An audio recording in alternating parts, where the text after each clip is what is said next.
ملک صاحب پیر لوٹے شاہ کا قتل ہو گیا ہے۔ کون پیر لوٹے شاہ؟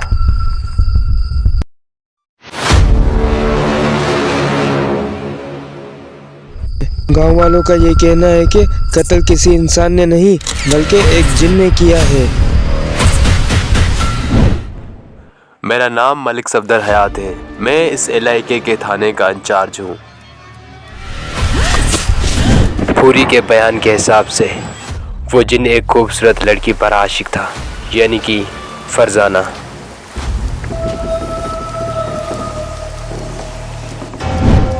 کیا ایک اور جن کی کہانی؟ فرزانہ کو 4 نوچندی جمعرات کو ایک خاص عمل کے لیے اس کے آستانے پر آنا ہوگا، لیکن وہ چوتھی نوچندی جمعرات کے بارے میں اپنی ماں یا کسی کو بھی کچھ بھی نہیں بتائے گی۔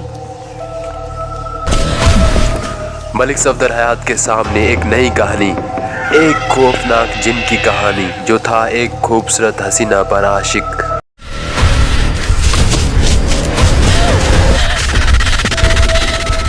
آخر پیر لوٹے شاہ کے قتل کے پیچھے کون سا گہرا راز چھپا ہے؟ کیسے سلجھائیں گے ملک صفدر حیات اس کیس کا راز؟ پورے گاؤں میں ڈر اور خوف کا تہلکہ مچا ہوا تھا۔ السلام علیکم۔ دیکھتی آنکھوں اور مسکراتے ہونٹوں کو کریم خان کا سلام۔ ریٹائرڈ ڈی ایس پی ملک صفدر حیات کی اس کرائم اسٹوری کا نام ہے نازک اندام۔ اس کے ایپیسوڈ لاسٹ میں آپ دیکھیں گے کہ اس نے نہایت ہی سنجیدگی سے کہا شاہ جی نے جوفاتل کے جانے کی ایک مخصوص نشانی بتائی تھی۔ تیسری نوچندی جمعرات کے بعد جمعے کی صبح جب میں سو کر اٹھی تو میرے گھر کے صحن میں شاہ صاحب کی بتائی ہوئی نشانی موجود تھی۔ اور وہ نشانی کیا تھی؟ میں نے اس سادہ لوح عورت کی عقل پر صفحہ ماتم بچھاتے ہوئے پوچھا۔ جوفاتل کے قدموں کے نشان، اس نے انکشاف انگیز لہجے میں بتایا۔ صحن میں ہمارے کمرے سے لے کر بیرونی دروازے تک بڑے بڑے قدموں کے نشان بنے ہوئے تھے جو یقینی طور پر کسی جن کے پاؤں ہی ہو سکتے تھے۔ میں نے سن رکھا ہے اور شاہ جی نے بھی بتایا تھا جن کسی قسم کا لباس نہیں پہنتے، صرف ایک لنگوٹ میں رہتے ہیں تاکہ ستر پوشی ہوتی رہے، اور وہ اپنے جسم پر پہلوانوں کی طرح ہر وقت تیل مل کر رکھتے ہیں۔ جوفاتل کے قدموں کے نشان بھی اسی طرف اشارہ کرتے ہیں، وہ بہت چکنے نشان تھے۔ اس احمقانہ انکشاف کے بعد میرا دھیان خود بخود پھوری کی طرف چلا گیا۔ وہ ڈیل ڈول میں کسی جن کے مانند تھا۔ لوٹے شاہ جیواں جیسی سادہ لوحے عورت کو الو بنانے کے لیے پھوری سے کام لے سکتا تھا۔ اگر وہ اپنے پاؤں پر تیل یا گھی مل کر جیواں کے گھر کے صحن سے گزر جاتا تو لوٹے شاہ کے ڈرامے میں حقیقت کا رنگ بھرنے کے لیے اتنا ہی کافی تھا۔ اب میں اس کھیل کو بڑی وضاحت سے سمجھ گیا تھا۔ تھوڑی دیر بعد میں جیواں کے گھر سے اٹھ کر تھانے آ گیا۔ اسی شام A S I Zaman Khan چیچا وطنی سے واپس آ گیا اور اس نے مجھے جو رپورٹ پیش کی اس کے مطابق پھوری اپنے بیان میں سچا نظر آنے لگا۔ بیان سے مراد اس کے کلام کا وہ حصہ ہے جس میں جائے واردات سے اس کی عدم موجودگی ثابت ہوتی تھی۔ یہ بات صاف ہو گئی کہ پھوری نے اپنے مرشد پیر لوٹے شاہ کو قتل نہیں کیا تھا۔ مذکورہ شبہ اول و آخر وہ چیچا وطنی میں کرم دین کے گھر پر موجود رہا تھا۔ کرم دین اور اس کی گھر والی شائستہ نے تو شاداں کے جن شجائل اور پھوری کے عملیات کی تصدیق بھی کی تھی، تاہم مجھے اس قسم کی ناٹکی اور فضول قصوں سے کوئی دلچسپی نہیں تھی۔ میں نے ایک مرتبہ پھر پھوری کو اپنے کمرے میں بلا لیا۔ اسے یہ بات پتہ چل چکی تھی کہ اے ایس آئی چیچا وطنی سے کیا رپورٹ لایا ہے، اسی وجہ سے وہ خاصاً با اعتماد اور مطمئن نظر آتا تھا۔ میں نے پیر لوٹے شاہ کے قتل کے سلسلے میں اس سے کوئی بات نہیں کی اور اختراعی جن جوفاتل کے بارے میں سوال کیا۔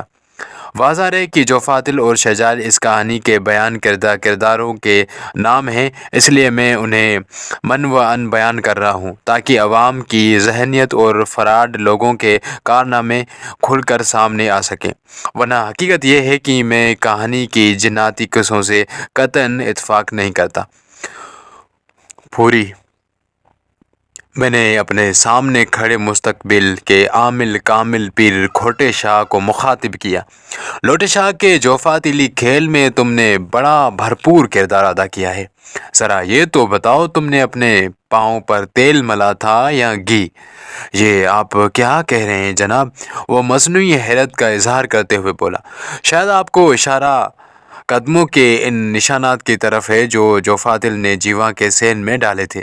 شاید یا غالباً نہیں، میں نے اسے گھورا، بلکہ میں پورے وذوق سے کہہ سکتا ہوں کہ لوٹے شاہ کے جناتی ڈرامے کا آخری سین تمہارے کردار کا رحیم منت ہے۔ وہ نشانات تمہارے قدموں کے سوا کسی اور کے نہیں ہو سکتے۔ وہ آئیں بائیں شائیں کرنے لگا۔ میں نے اس کی زبان کھولنے کے لیے اسے ایک جلاد صفت کانسٹیبل کے حوالے کر دیا۔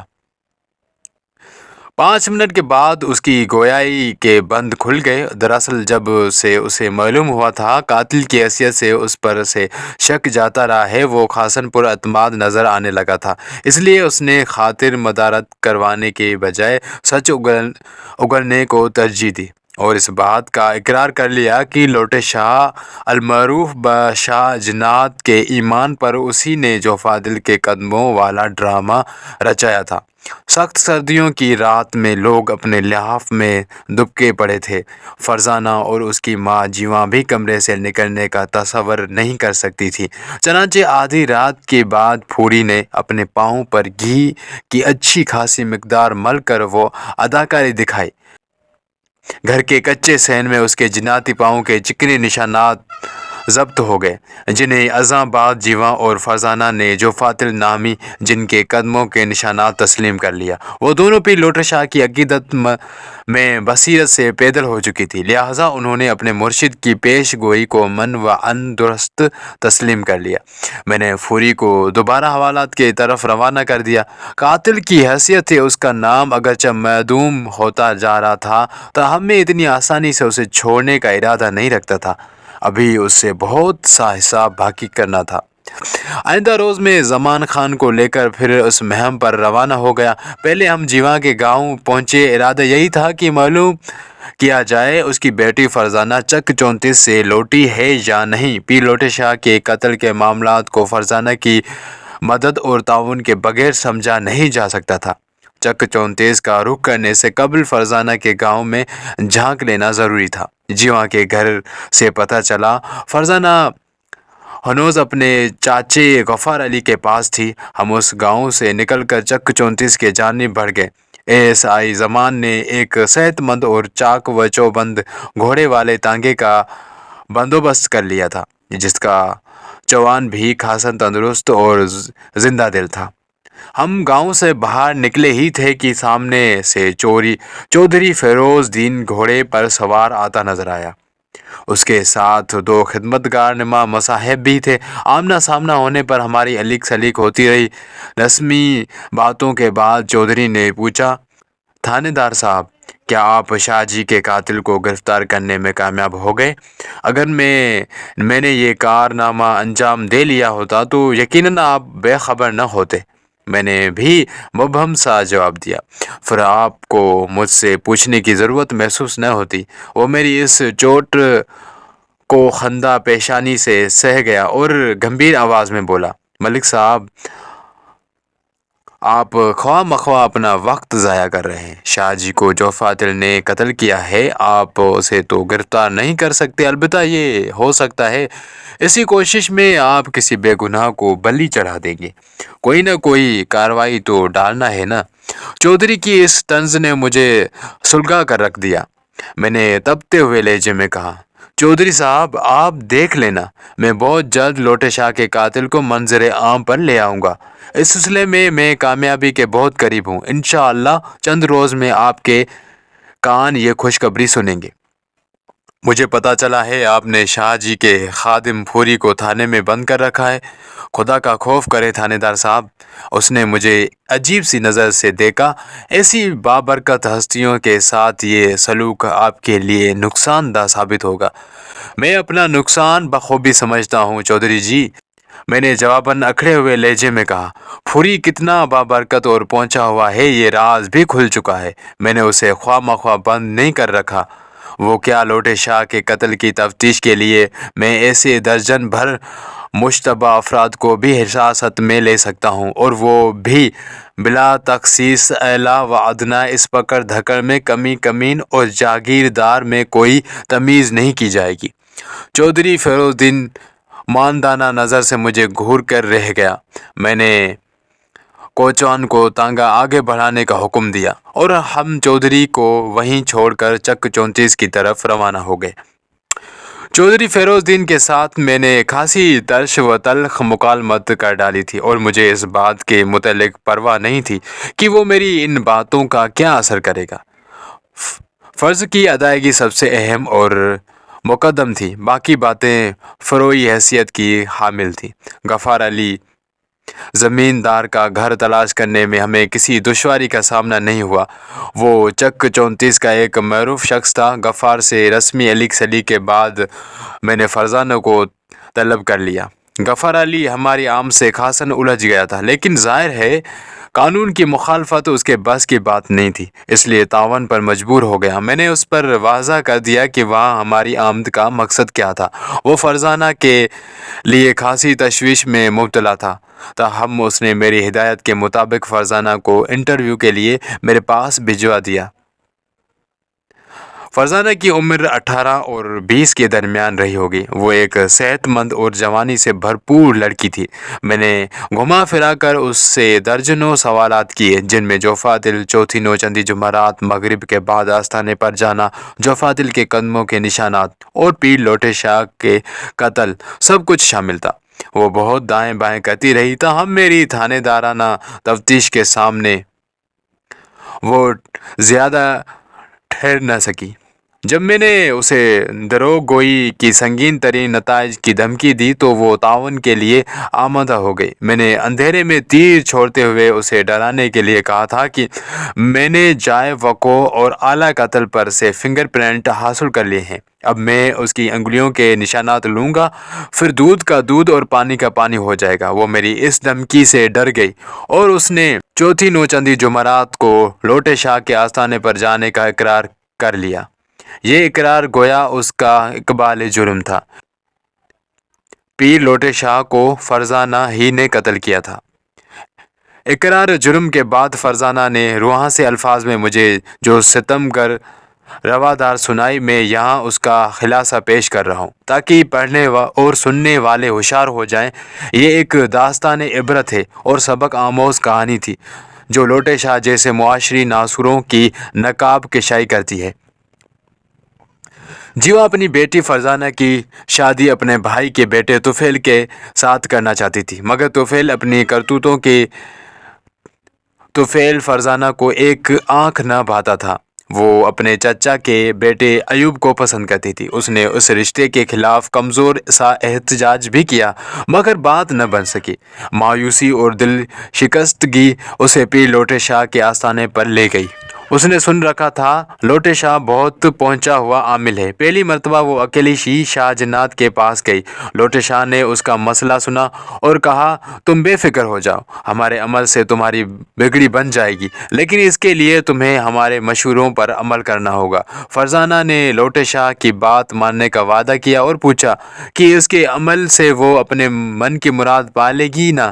لوٹے شاہ نے اسے یقین دلایا کہ طفیل اس سے شادی کرنے سے منع کر دے گا۔ طفیل کی ماں خود یہ رشتہ توڑ دے گی، بعد میں ایوب سے اس کی شادی ہو جائے گی۔ اس یقین دہانی کے بعد لوٹے شاہ نے فرزانہ پر واضح کر دیا کہ اسے کس قسم کا تعاون کرنا ہوگا۔ اس نے فرزانہ کو ایک ناٹک کرنے کی ہدایت دی۔ پہلے ایکٹ کے طور پر اس نے لوٹے شاہ کی ہدایت پر گھر میں ہنگامہ کر دیا۔ وہ اس طرح ظاہر کر رہی تھی کہ جیسے اسے دورہ پڑ گیا ہو۔ گاؤں میں ایک ہی سیانہ تھا۔ جیوا نے لوٹے شاہ سے رابطہ کیا اور قبلہ شاہ صاحب نے حساب کتاب جوڑ کر اعلان فرما دیا، لڑکی پر ایک خبیث جن عاشق ہو گیا ہے۔ پھر لوٹے شاہ علاج کے نام فرزانہ کو ایک نشہ آور محلول پلانے لگا۔ رفتہ رفتہ وہ اس محلول اور دورے کے ناٹک پر عادی ہوتی گئی۔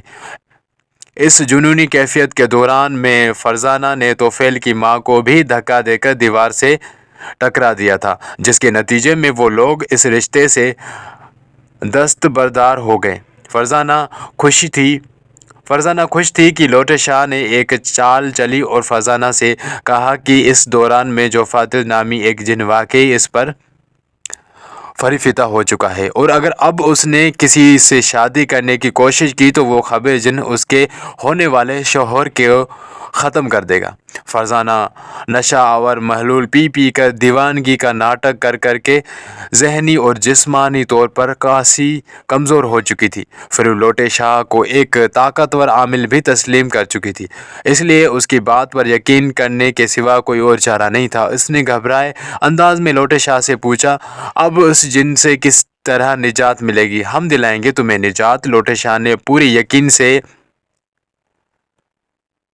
کہا اور بتایا کہ اس کے لیے فرزانہ کو 4 نوچندی جمعرات کو ایک خاص امر کے لیے اس کے آستانے پر آنا ہوگا، لیکن وہ چوتھی نوچندی جمعرات کے بارے میں اپنی ماں یا کسی بھی شخص کو کچھ نہ بتائے گی۔ لوٹے شاہ بھی جمعہ سے 3 ہی جمعرات کا ذکر کرے گا۔ فرزانہ نے ڈرتے ڈرتے سوال کیا کہ چوتھی جمعرات کو کیا ہوگا؟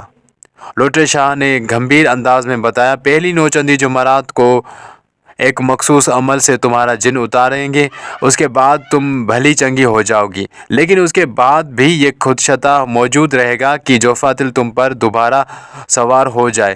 تم ہو ہی اتنی حسین اور بھرپور کہ کوئی بھی جن و بشر تم پر فریفتہ ہو سکتا ہے۔ یقین جانو فرزانہ، ہم نے اپنی پوری زندگی میں تم جیسی پرکشش اور جاذب نظر لڑکی نہیں دیکھی، حالانکہ ہم نے جنت کی حوروں کا کشفی نظارہ بھی کیا ہے، مگر تمہاری بات ہی کچھ دوسری ہے۔ تمہارے اندر قدرت نے حسن و جوانی کوٹ کر بھر رکھی ہے، یہ کم بخت جو فاتل تم پر ایسے ہی تو عاشق نہیں ہو گیا۔ فرزانہ اس جن اور لوٹے شاہ کی باتوں سے پہلے ہی بہت پریشان تھی۔ اس نے لوٹے شاہ سے کہا کہ جیسے بھی ہو وہ اسے جو فاتل سے مکمل چھٹکارا دلا دے۔ لوٹے شاہ نے اپنی مکاری کے انتہا کو پہنچتے ہوئے فرزانہ کو تسلی دی اور کہا، چوتھی نوچندی جمعرات کو جو فاتل کو اپنے قبضے میں لے لے گا، اس موقع پر فرزانہ کا وہاں موجود ہونا ضروری ہے، کیونکہ جو فاتل کو حصار کے اندر بلانے کے لیے فرزانہ کا چارہ ہی موثر ہوگا۔ اس عمل کے دوران میں فرزانہ کو لوٹے شاہ کے پاس رہنا ہوگا۔ فرزانہ لوٹے شاہ سے ہر قسم کے تعاون کے لیے تیار ہو گئی۔ 3 نوچندی جمعرات تک اسے اپنی ماں کے ساتھ آستانے پر آنا جانا تھا اور چوتھی جمعرات کو کسی کے علم میں لائے بغیر چپ چپاتے وہاں پہنچنا تھا۔ لوٹے شاہ نے اسے کہہ کر مزید ڈرا دیا کہ اگر اس نے اس راز میں کسی کو شریک کیا تو جو فاتل اس کے ساتھ ساتھ شریک راز کو بھی ختم کر دے گا۔ پہلی 2 نوچندی جمعرات تک عام سا عمل ہوتا رہا، مگر تیسری جمعرات کو فرزانہ کے ساتھ جو واقعات پیش آئے، ازاں بعد وہ ان کے بارے میں سوچ کر بکھر گئی۔ اس روز لوٹے شاہ نے عمل سے پہلے اسے اچھی خاصی مقدار میں نشہ آور محلول پلا دیا تھا۔ تھوڑی دیر بعد وہ ہوش و حواس سے بیگانہ ہو گئی۔ جب اس کی آنکھ کھلی تو اس نے فرش پر کھینچے ہوئے حصار میں خود کو برہنہ پڑے ہوئے پایا۔ اس کے نزدیک ہی لوٹے شاہ اپنی آنکھیں بند کیے بیٹھا تھا۔ ہوش میں آنے کے بعد فرزانہ کو یہ اندازہ لگانے میں ایک لمحے کی دیر نہ لگی کہ دوران غفلت میں وہ اپنی کون سی متاع عزیز لٹا بیٹھی تھی۔ اس نے اس سلسلے میں جب لوٹے شاہ سے استفسار کیا تو اس نے مختلف دقیق اور سمجھ میں نہ آنے والی باتوں سے اسے یقین دلانے کی کوشش کی کہ جو کچھ بھی ہوا اس میں لوٹے شاہ کا کوئی دوش نہیں، یہ سب کچھ ضروری تھا، اس کے بغیر جو فاتل کو قابو نہیں کیا جا سکتا۔ اس رات وہ اپنی ماں کے ساتھ آستانے سے گھر واپس تو آ گئی، لیکن ساری رات وہ اس شرمناک واقعے کے بارے میں سوچتی رہی۔ اس وقت فرزانہ کا ذہن ہر قسم کے عصبی اثرات سے آزاد تھا۔ شاید اپنی زندگی کا قیمتی ترین سرمایہ لٹانے کے بعد اسے ہوش آ گیا تھا۔ ایک حتمی نتیجے پر پہنچنے کے بعد اس نے ہونٹوں کو سی لیا۔ اپنی ماں سمیت کسی بھی شخص کو اس نے اس سانے کے بارے میں کچھ نہ بتایا، اس لیے نہیں کہ لوٹے شاہ نے اسے ایسی ہدایت دے رکھی تھی کہ بلکہ اس لیے کہ وہ اس پیر فرتوت سیاہ کرتوت شیطان صفت شخص سے انتقام لینا چاہتی تھی، بھیانک اور خاموش انتقام جس کی صدا کسی انسان کی سمجھ تک نہ پہنچ سکے، اور یہ دنیا آئندہ کے لیے لوٹے شاہ کے شر سے بھی محفوظ ہو جائے۔ اس نے نہایت ہی صبر و تحمل کے ساتھ آئندہ نوچندی جمعرات کا انتظار کیا اور خاموشی کے ساتھ لوٹے شاہ کے آستانے پر پہنچ گئی۔ لوٹے شاہ نے اس رات عمل شروع کرنے سے پہلے نشہ آور محلول میں اچھی خاصی مقدار اپنے معدے میں بھی اونڈے لی۔ شاید وہ ترنگ میں آ کر کوئی بڑا کارنامہ انجام دینا چاہتا تھا۔ اس کی ایک وجہ یہ بھی تھی کہ وہ فرزانہ کی طرف سے کامل اطمینان حاصل کر چکا تھا۔ گزشتہ نوچندی جمعرات والے واقعے کے بعد بھی اگر وہ اس کے بلانے پر تنہا اس کی خلوت گاہ تک چلی آئی تھی تو لوٹے شاہ کے نزدیک اس کا ایک ہی مطلب تھا کہ فرزانہ کو اس خیل پر کوئی اعتراض نہیں تھا، مگر فرزانہ تو اس رات اپنا مقصد حاصل کرنے کے لیے وہاں پہنچی تھی۔ جو فاضل کو کیلنے والی کہانی سے فائدہ نہ اٹھانا حماقت ہوتی۔ لوٹے شاہ کئی افراد کو بتا چکا تھا کہ اس عمل میں ناکامیابی کے بعد جن اسے قتل بھی کر سکتا ہے۔ جن کو کیلنے کا عمل شروع ہوا تو فرزانہ لوٹے شاہ پر قابو حاصل کرنے کے لیے اس کی چھوٹی موٹی ابتدائی فرمائشوں کو مانتی چلی گئی۔ انہی فرمائشوں میں بے لباس ہونا بھی شامل تھا۔ لوٹے شاہ اپنی کامیابی پر اتنا خوش تھا کہ پینک میں بہت زیادہ نشہ چڑھا گیا۔ اس سلسلے میں فرزانہ نے بھی اس کی مدد کی، البتہ خود اس نے ایک بوند بھی حلق میں نہ اتاری، اور جب اس نے دیکھا کہ لوٹے شاہ اعصابی اور مدافعاتی طور پر خاصاً کمزور ہو چکا ہے تو اس نے اچانک اس پر قابو پا کر حصار کے کنارے پڑا ہوا خنجر اٹھا کر اس کے سینے میں اتار دیا۔ اس عمل کے لیے اسے جس جواں مردی کا مظاہرہ کرنا پڑا ہوگا، اس کی تحریک کے لیے جذبہ نفرت ہی کافی تھا۔ وہ انتقام آگ میں پورا ایک مہینہ جل جل کر کندن بن چکی تھی، لہٰذا اپنے مقصد میں کامیابی حاصل کرنے کے لیے اسے کسی وقت کا سامنا نہیں کرنا پڑا۔ اپنے جرم کے اعتراف کے بعد فرزانہ نے دونوں کلائیاں میری جانب بڑھائیں اور بھری ہوئی آواز میں بولی، میں نے اپنے سینے میں روشن انتقام کی آگ کو لوٹے شاہ کے ناپاک خون سے ٹھنڈا کر لیا ہے۔ اب آپ اپنا فرض پورا کر لیں، میں گرفتاری کے عمل میں کوئی رکاوٹ نہیں ڈالوں گی۔ میں یک ٹک اس کی گوری چٹی باہوں کو دیکھتا رہ گیا۔ یہ وہ نسوانی بازو تھے جنہوں نے کسی کی مردانگی سے زیادہ بڑا کام کر دکھایا تھا۔ اس وقت مجھے یقین ہو گیا کہ بعض نازک معاملات میں یہ نازک اندام جنس فولاد سے زیادہ سخت ہو جاتی ہے۔ عورت کو کمزور سمجھنے والے غلط فہمی کا شکار اور دلچسپ حقیقت یہ ہے کہ عورت کو خود اپنی طاقت کا اندازہ نہیں، محبت سے کہیں زیادہ طاقتور جذبہ نفرت کا ہوتا ہے، کیونکہ نفرت کرنے کے لیے کسی چیز کا خیال نہیں رکھنا پڑتا۔ انتقام کی آگ ناممکن کو ممکن کر دکھاتی ہے۔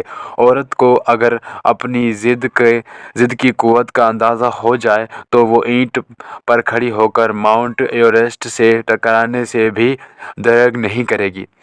میں فرزانہ کو گرفتار کر کے اپنے ساتھ لے آیا۔ میں اس کے جرم کو بہرحال نظر انداز نہیں کر سکتا تھا۔ اس نے ایک معاشری ناصور کو تلف کر کے اگرچہ بہتوں کا انتقام لے لیا تھا، تاہم اس کی مجرمانہ حیثیت میں کمی واقع نہیں ہوئی تھی۔ میں نے کافی سوچ بچار کے بعد اس کی ایک سزا کا تعین کیا، لیکن اپنے فیصلے سے میں آپ کو آگاہ نہیں کروں گا۔ قارئین سے درخواست ہے کہ وہ اپنی ذہانت کو ثابت کرنے کے لیے میرے فیصلے تک پہنچنے کی کوشش کریں۔ تو ڈیئر فرینڈس، یہ تھی کرائم اسٹوری نازک اندام ملک صفدر حیات صاحب کی۔ امید ہے آپ کو بہت زیادہ پسند آئی ہوگی۔ اگر آپ کو پسند آئی ہو تو کمنٹ سیکشن میں اپنی قیمتی رائے کا اظہار ضرور کیجیے گا کہ آپ کو یہ کرائم اسٹوری کیسی لگی، اور ہمارے یوٹیوب چینل اردو انوکھی کہانیاں کو لازمی سبسکرائب کر دیجیے گا نیو اپڈیٹ کے لیے۔ جزاک اللہ۔ دیکھیے اس طرح کی سنسنی خیز کہانیاں صرف اور صرف ہمارے یوٹیوب چینل اردو انوکھی کہانیاں پر، ہر منڈے اینڈ فرائیڈے شام 6 بجے۔